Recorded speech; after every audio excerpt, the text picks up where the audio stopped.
Hi, my name's Sarah Kendall and I work as a crop physiologist at ADAS. In this video we're going to talk about an EIP-Agri funded project called Drill for Yield. The project involves taking data derived from a drone and looking for relationships with serial shoot numbers. We're then using this information as the basis for creating variable seed rate maps for the following cereal crop. ADAS formed an operational group with two farmers back in 2017 who both farm within a mile of each other on the Wolds in East Yorkshire.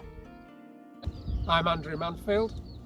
We farm 500 acres on the edge of the East Yorkshire Wolds, growing a variety of crops including cereal crops, potatoes and vining peas for bird's eye.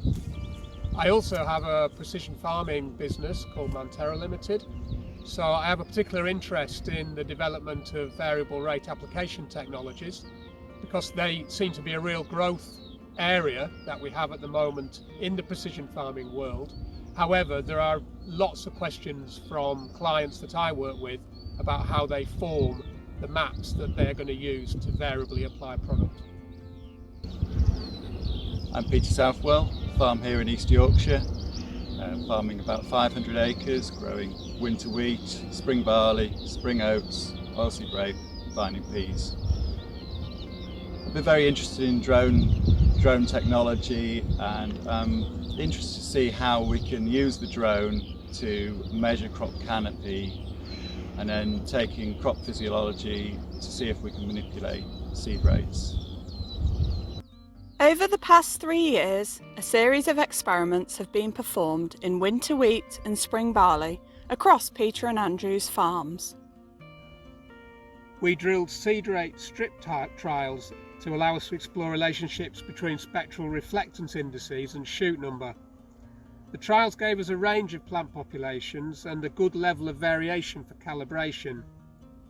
In these experiments, we made a number of assessments including biomass, shoot number and green area index at tillering and stem extension.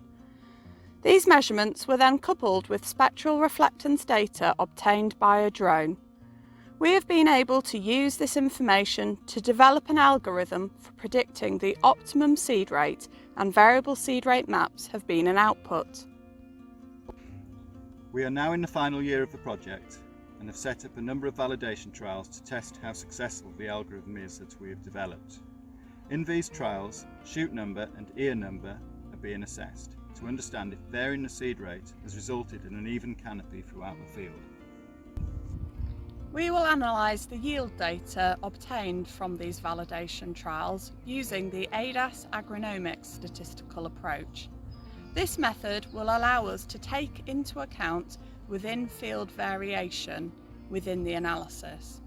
What this will mean is that we will have a clear understanding of if using variable seed rates has been beneficial in the fields or not.